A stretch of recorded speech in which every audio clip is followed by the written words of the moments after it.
بالله من الشيطان الرجيم بسم الله الرحمن الرحيم وتعاونوا على البر والتقوى ولا تعاونوا على الإثم والعدوان صدق الله العلي العظيم সবাই পড়ি সাল্লাল্লাহু আলাইহি ওয়াসাল্লাম।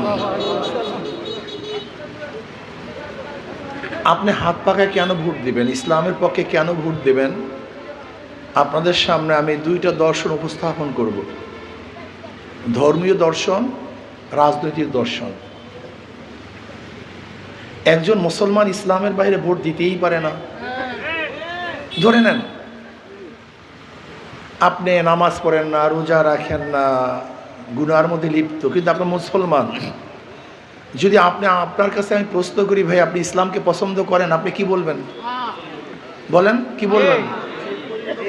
যদি বলি করি না, সমস্যা। যদি আপনাকে প্রশ্ন করে আপনি কোরআন সুন্নাহ কি পছন্দ করেন, আপনি কি বলবেন? যদি বলেন না, ভেজাল আছে। যদি আমি প্রশ্ন করি আপনি নবী আলাইহিস সালাতু ওয়াস সালাম কি নেতা মানেন, আপনি কি বলবেন? যদি বলি মানি না। দেখেন, আজকে আমরা যারা সাধারণ মানুষ আছি, আমাদের মূল সমস্যাটা কি, আমরা অনেকেই জ্ঞান রাখি না যে বিএনপি কি, আওয়ামী লীগ কি, জাতীয় পার্টি কি, এলডিপি কি। আমরা মনে করি এরা রাস্তা করবে, ঘাট করবে। না, একজন এমপি শুধু রাস্তা এবং ঘাট করার দায়িত্ব নিয়েই কিন্তু এমপি হন না। একজন এমপি আইন প্রণয়ন করার জন্য এমপি হন। কি করার জন্য ভাই? ইনি চেয়ারম্যান নন, কিন্তু উপজেলার চেয়ারম্যান না, জেলা পরিষদের চেয়ারম্যান না, ইনি মেম্বার না, কিন্তু ইনি মেম্বার অফ পার্লামেন্ট। উনি পার্লামেন্টের মেম্বার। পার্লামেন্টের কাজটা কি? আমার যুবক বাবার খুব ভালো মতো বুঝো তো, পার্লামেন্টের কাজটা কি, এই দেশটা কিভাবে চলবে, কোন আদর্শে চলবে, কোন নীতিতে চলবে, ঠিক না?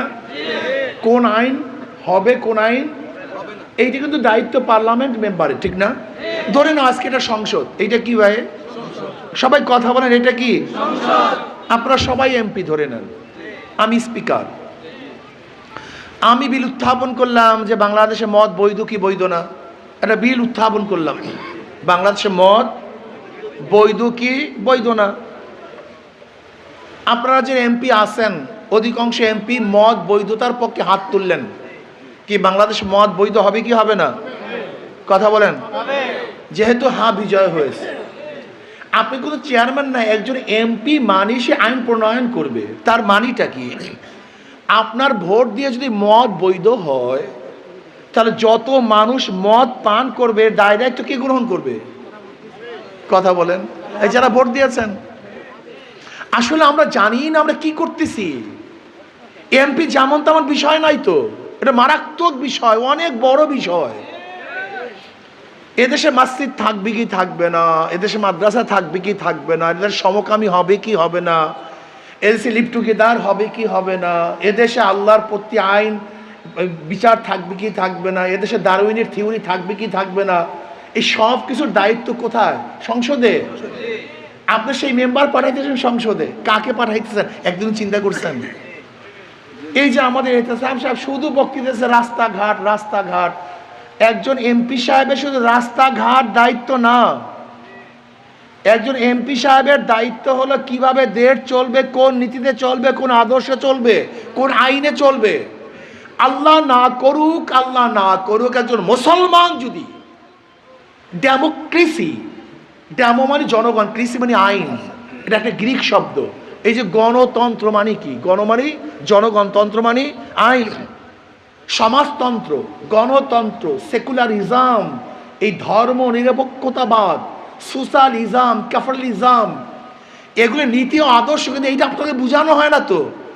ও সমস্ত সময় বুঝায় কি রাস্তাঘাট রাস্তাঘাট রাস্তাঘাট। শুধু এমপিদের দায়িত্ব না, এদেশে ইসলাম থাকবে কি থাকবে না, মুসলমান থাকবে কি থাকবে না, মানুষ নাস্তিক হবে কি হবে না, চুরি হবে কি হবে না, ডাকাতি হবে কি হবে না, এই আইন যেখানে প্রণয়ন করে তার নাম এমপি। আপনারা কাকে ভোট দিচ্ছেন, কি ভাবছেন আপনারা? আপনি কি জানেন এমপি ভোটটা কত মারাত্মক, কত গুরুত্বপূর্ণ? এদেশ বিক্রি করে দিতে পারে যদি ভারতের দালালরা এদেশে নির্বাচিত হয়, এদেশ বিক্রি করে দিবে তারা।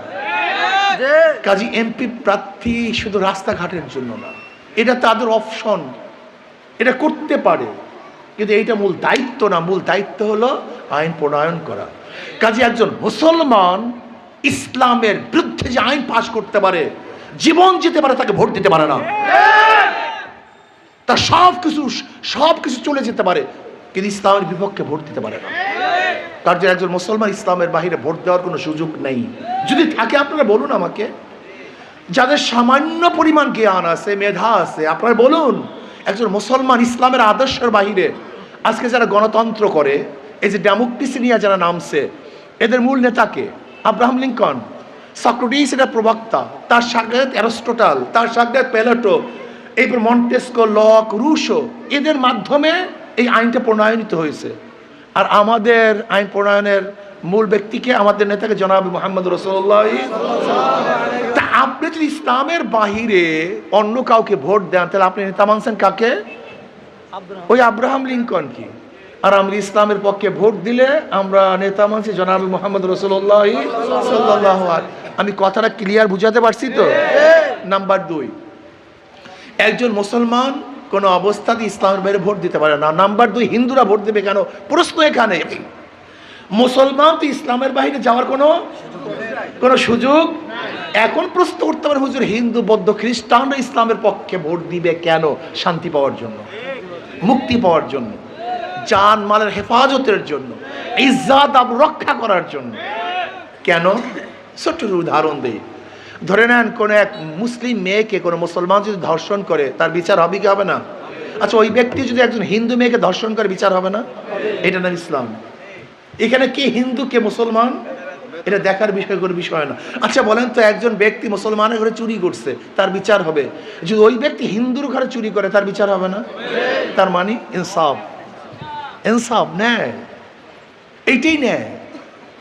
অর্থাৎ একজন হিন্দু তার জান মালের নিরাপত্তার জন্য ব্যবসা বাণিজ্য, তার মেয়ে হাঁটবে, তার ছেলে চলবে, পড়াশোনা করবে, মৌলিক অধিকার বাস্তবায়ন হবে, অন্ন, বস্ত্র, বাসস্থান, শিক্ষা, চিকিৎসার গ্যারান্টি পাবে মুসলমানদের কাছে, ইসলামের কাছে। এর জন্য তো ইসলামকে ভোট দিবে, শান্তি পাওয়ার জন্য। তাহলে একজন মুসলমান ভোট দিবে দুনিয়াতে শান্তি, আখিরাতে মুক্তি। আর একজন খ্রিস্টান, একজন হিন্দু, একজন বৌদ্ধ ভোট দেবে কেন? দুনিয়াতে শান্তি পাওয়ার জন্য। কাজে আমি মনে করি এই ভোট যুদ্ধ খুব মারাত্মক। জীবনভর ভুল করেছেন। আমি চান্দিনার বাবাদেরকে বলবো, মাদেরকে বলবো, ওদেরকে বারবার পরীক্ষা করছেন, বারবার ফেল করছে। পরীক্ষা করেন নাই? নৌকাকে আপনারা পরীক্ষা করেন নাই? ধানের শীষকে পরীক্ষা করেন নাই? নাঙ্গলকে পরীক্ষা করেন নাই? বারবার ফেল করছে। যাই হোক, ইতিহাস বলার আমার সময় নেই। ওরা কতবার ফেল করছে আপনি চিন্তাও করতে পারবেন না। এই যে বিএনপি, তারা শেখ জিয়াউর রহমান সাহেব প্রথম ক্ষমতায় বসছিলেন কত সনে জানেন? 75-এ। উনি 79-তে নির্বাচন দিয়েছিলেন। এরপরে আবার 81-তে নির্বাচন হয়েছিল, সত্তার সাহেব পাশ করেছিলেন। এরপরে এরশাদ সাহেব ধাক্কা দিয়ে তাদেরকে বিদায় করছেন। আবারও 91-তে খালেদা জিয়া ক্ষমতা এসেছিলেন। আপনি কি জানেন 91 থেকে 2005 পর্যন্ত এদেশ দুর্নীতিতে কয়বার চ্যাম্পিয়নশিপ লাভ করেছে জানেন? 3বার। 1991 থেকে 1995 পর্যন্ত, এই মাত্র 5 বছরে বিশ্ব চ্যাম্পিয়ন হয়েছে দুর্নীতি কয়বার? 3বার বিশ্ব চ্যাম্পিয়ন। 2001 থেকে 2006 পর্যন্ত আর একবার। তাই বিএনপির আমলে মোট কয়বার? আর আওয়ামী লীগের আমলে একবার। এই মোট 5 বার এরা বিশ্ব চ্যাম্পিয়ন করছে দুর্নীতিতে। এরা দেশকে ভালো করতে পারেনি। আওয়ামী লীগের আমলে 28 লক্ষ কোটি টাকা বিদেশে মাচার হয়ে গেছে। বাবারে, ওনারা যাই হোক, ওনারা বারবার পরীক্ষা দিয়েছে, বারবার কথা বল না, পাশ করছে না ফেল করছে? ইসলামকে একটা বার পরীক্ষা করুন। কয়টা বার? ইসলাম ফেল করার জন্য দুনিয়াতে আসেন, ইসলাম পাশ করার জন্য আসছে। ইসলাম ফেল করার জন্য দুনিয়াতে আসে নাই, কিসে করার জন্য আসছে? পাশ। একটা বার পরীক্ষা করুন। যদি ফেল করি আর পরীক্ষা দেওয়ার জন্যই আসবো না, আপনাদের কাছে ভোট গ্রহণ করার জন্য আসবো না, ভোট চাইবো না, শুধু একটা বার পরীক্ষা করুন। আমাদের মূল সমস্যা কি? আমাদের দেশের মানুষগুলি অধিকাংশ খারাপ হয়ে গেছে। এক গাঁজাখোর একদিন আমাকে প্রশ্ন করতেছে, হুজুর ইসলাম যদি ক্ষমতা আছে আমার গাঁজার অবস্থাটা কি হবে? বেচারা গাঁজাগ্রস্ত, হতেই পারে নেশাগ্রস্ত। আমি বললাম, বাবা তুমি কি মসজিদে গিয়া গাঁজা সেবন করতে পারো? বলে না। আমি বলি কেন? বলে হুজুর পরিবেশ নেই। আমি বললাম, দেখো তোমাকে কেউ বাধা দেয় নাই, পরিবেশ তোমাকে বাধা দিয়েছে। ঠিক ইসলাম ক্ষমতায় আসলে এমন সুন্দর একটা পরিবেশ আসবে যেখানে তুমি অন্যায় করতে পারবে না, তুমি এমনি ভালো হয়ে যাবে। এই যারা টুপি ছাড়া, দাড়ি ছাড়া, তারা মনে করি ইসলাম, আমি কেন দাড়িওয়ালার কাছে যাব, আমি কেন টুপিওয়ালার কাছে যাব? ভাই তুমি মসজিদে যখন যাও তোমার ইমাম কে থাকে? দাড়িওয়ালা না টুপিওয়ালা না দাড়ি ছাড়া? তা তখন থেকে ইমাম মানো কিভাবে? বরং যদি দাড়ি ছাড়া কোনো ইমাম হয় তখন কি বলো? হুজুর আমি খারাপ হতে পারি, ইমাম সাহেব ভালো হইতে হবে। আমি টুপি না পড়তে পারি, ইমাম সাহেবের টুপি পড়তে হবে। আমি যতই খারাপ হই, ইমাম সাহেব ভালো হতে হবে। মসজিদের ইমাম সাহেব আমি যতই খারাপ হই, তাকে ভালো বানাবার জন্য আপনি আন্দোলন করেন। যদি একজন মসজিদের ইমামের জন্য ভালো মানুষ বানাবার জন্য আন্দোলন করেন, তাই দেশটার নেতা, দেশটার ইমাম বানাবার জন্য আপনি আন্দোলন কেন করেন না? আপনি সংগ্রাম কেন করেন না? মসজিদের ইমামের জন্য ভালো বানাবার জন্য সংগ্রাম করার কারণে মসজিদের ইমামগুলি এখনো ভালো আছে। কি কথা ঠিক না? দেশের ইমাম, ইমাম শব্দ নেতা, ইমাম শব্দ কি? যদি আপনি দেশের ইমাম বানাবার জন্য সংগ্রাম করেন, আমি খারাপ হতে পারি, আমি গাজাগার হতে পারি, আমি চাঁদাবাজ হতে পারি, আমি বিড়িখোর হতে পারি, আমি অন্যায় করতে পারি, কিন্তু নেতা ভালো হতে হবে। নেতা কি হতে হবে? এই মিজাজ আনেন। কিন্তু আমরা কি বলি? আমরা যত খারাপ আমার নেতা তত খারাপ হবে। তাহলে খারাপের সংখ্যা বাড়বে, ভালো হওয়ার সম্ভাবনা থাকবে না। কাজে আসুন না আমরা সম্মিলিতভাবে, যুবক বাবারা, আমার মুরব্বী বাবারা, জীবন বড় থেকে পরীক্ষা করছেন, এইবার শুধু ভোট চাইব না, আমরা এখানে যারা আসি প্রত্যেক কর্মী হব, 100 করে ভোট এবার ইনশাল্লাহ হাত পাখায় নিয়ে আসবো। আছে রাজি ইনশাআল্লাহ? কি আপনারা সবাই রাজি আছেন ইনশাআল্লাহ? আর একটা কথা বলে শেষ করবে, দেখেন ওদের সব জায়গায় ধোঁকাবাজি। যারা নৌকা নিয়ে নির্বাচন করেন নিজেরা নৌকা চালাতে পারে না নাকি? যারা নৌকা নিয়ে নির্বাচন করে নিজেরা নৌকা চালাতে, যারা ধানের শীষে নির্বাচন করে নিজেরা ধান কাটতে পারে না, যারা নাঙ্গলে নির্বাচন করে নিজেরা নাঙ্গল বইতে, যারা কুঠা নিয়ে নির্বাচন করে তারা কিন্তু নিজেরা লাকড়ি ফাটতে পারে না। মানে প্রত্যেকগুলি সব গরিবদের। নৌকা চালায় কারা? ধান কাটে কারা? নাঙ্গল চালায় কারা? কাঠ ফাড়ে কারা? সব প্রত্যেক গরিবদের, কিন্তু যারা নির্বাচন করে একটাও গরিব না। কথাটা বুঝাতে পারি না? মানে ওদের কাজের সাথে মার্কার সাথে মিল নেই, কিন্তু হাত পাকে এমন একটা মার্কা, যে নির্বাচন করে সেও ঘুরাতে পারে, যারা সমর্থন করে আসতে কয়। পুরুষরাও চালাতে পারে, মহিলারাও চালাতে পারে, ছোটরাও চালাতে পারে, বড়রাও চালাতে পারে। হাত পাকা প্রয়োজন বড়দের, হাত পাকা প্রয়োজন ছোটদের, হাত পাকা প্রয়োজন মুসলমানদের, হাত পাকা প্রয়োজন হিন্দু বৌদ্ধ খ্রিস্টানদের। কারেন্ট ফেল করে, হাত পাকা ফেল করে না। হাত পাকা সবাইকে শান্তি দেয়। কি কথা ঠিক না? আমি বিশ্বাস করি যদি হাত পাকা বিজয় হয় সবাই বিজয় হবেন।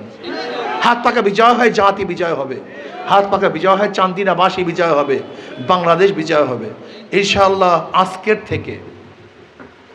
থেকে যারা টাকা দিয়ে ভোট কেনার জন্য আসে, আস্থা একটা দেশি ভালো মুরগির দাম কত না ভাই? ভালো মোরগের দাম দেশি কথা বলেন। ভালো একটা খাসির দাম কত? কথা বলেন। একটা ভালো খাসির দাম, একটা খাসির দাম 15-20 হাজার টাকা, একটা মোরগের দাম 1000 টাকা, 1500 টাকা। আর আশরাফুল মাখলুকাত আপনাদেরকে ক্রয় করে মাত্র 500 টাকা একটা ভোটের সময়। আশরাফুল মাখলুকাত একটা মুরগির দামও বিক্রি হন না আপনারা। একটা মুরগির দাম, একটা মুরগির চেয়ে আপনারা নিচু, একটা মুরগির চেয়েও ছোট। ঘেইনে তো মানুষ আপনারা। গরু ছাগল টাকা বিক্রি হয়, মানুষ টাকা বিক্রি হয় না। গরু ছাগলের গলায় রশি দেওয়া যায়, মানুষের গলায় রশি দেওয়া যায় না। আসুন না আজকের থেকে যারা টাকা নিয়ে আসবে ওদের টাকার মধ্যে থুক মারুন। আর যদি বেশি দিতেই চায় মনে করবেন টাকাটা আপনার টাকা, ও চুরি বুড়ি করছে, বাস। কথাটা বুঝাতে পারি নাই? কিন্তু ভোট দেব হাত পাকে। রাজি আছেন ইনশাআল্লাহ? কি আপনারা কর্মী হয়ে কাজ করতে রাজি আছেন ইনশাআল্লাহ? শোনেন, কর্মী হয়ে কাজ করতে রাজি আছেন? আমি বিশ্বাস করি যদি আপনারা সবাই আজকের থেকে শপথ গ্রহণ করেন হাত পাকাকে বিজয় করবই করবে ইনশাআল্লাহ, তাহলে চান্দিনায় ব্যাপক ভোটে, বিপুল ভোটে ইনশাআল্লাহ হাত পাকা বিজয় হবে। আসুন আমাদের হযরত মাওলানা মুফতি এই ধরনের চেহারা আলো যদি ইনশাআল্লাহ সংসদে যায় সেই সংসদ আর জান্নাতের বাগিচা হবে। এই যুবকরা রাজি আছেন ইনশাআল্লাহ? কোন কোন যুবক, কোন কোন মুরব্বী আছেন, দুই হাত তুলে নারায়ে তাকবীর, নারায়ে তাকবীর। আল্লাহ আমাদের সবাইকে কবুল করে নেন। আল্লাহুম্মা আমিন। রব্বা